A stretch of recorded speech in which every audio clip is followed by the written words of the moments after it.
Welcome back, fellow ballroom dancers. Today's video is a part 2 on why some teachers book 45-minute privates while others book 1-hour privates. This is part 2 of why we do this, why some do. And so I am going to put a link in the description to the part 1 of this video, just in case you missed that. And again, thank you so much to Alex Prime for posting this comment on a previous video I shared. I'm going to read that comment to you one more time.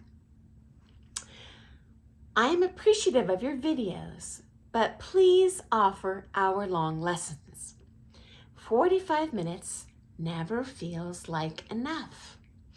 I've taken from other pros that do this, and it feels like we're getting robbed, or that we're being pressured into buying 1.5 hours of lessons.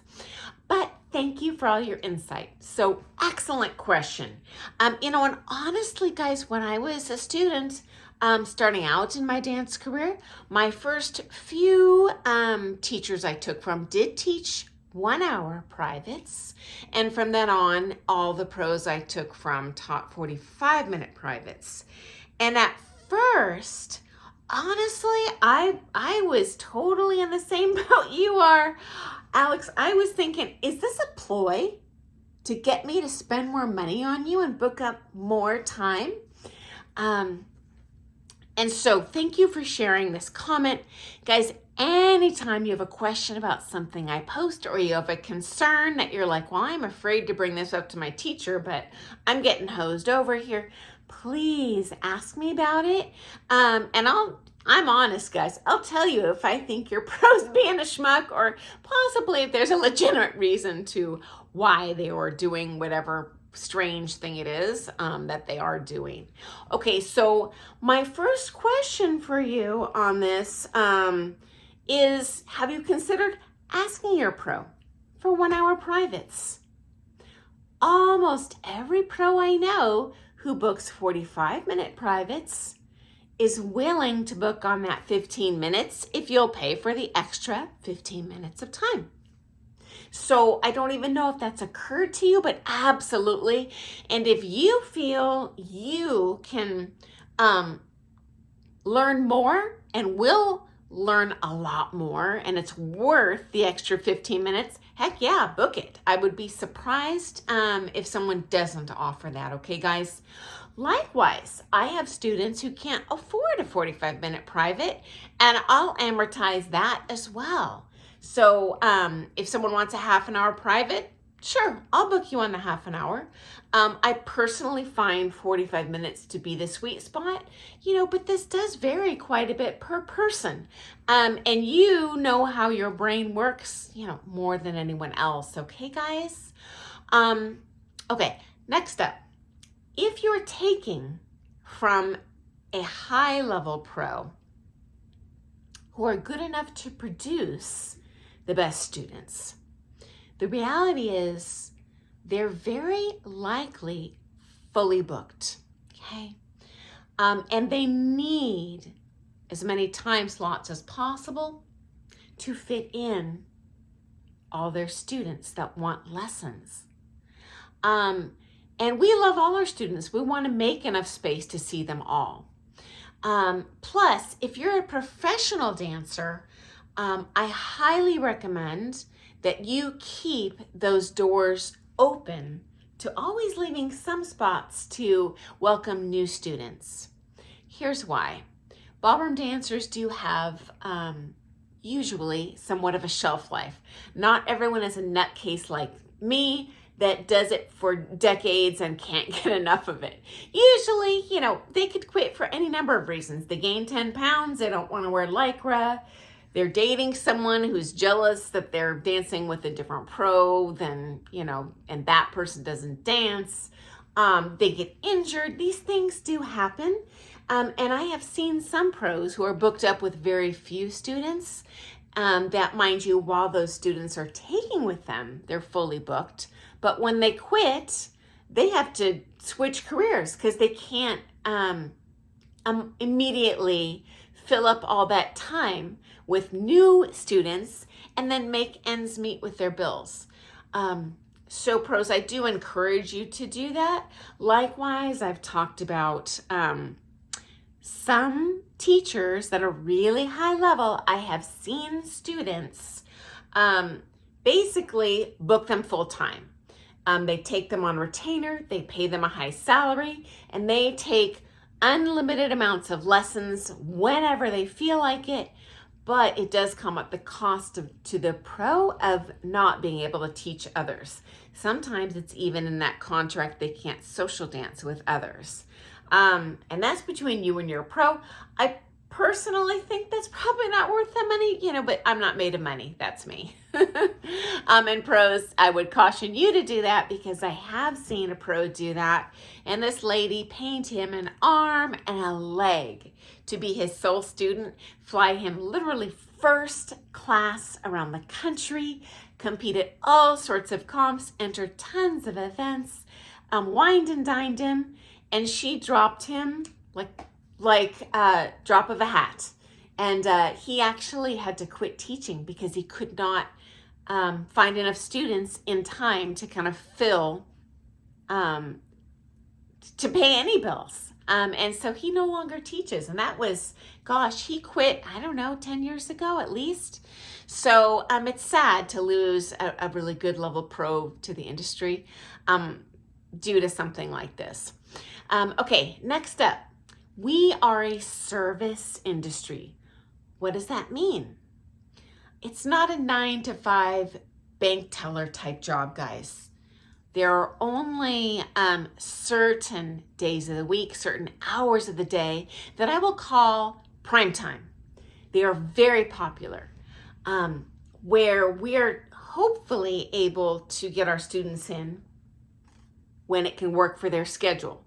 Now, if you're willing to if all of my students were willing to kowtow to whenever I had an opening, I could probably teach hour-long privates. Physically, I couldn't, but time-wise, I could.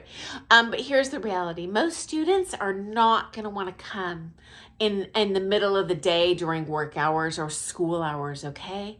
Those early morning hours are jammed, okay? Those evening hours are jam-packed.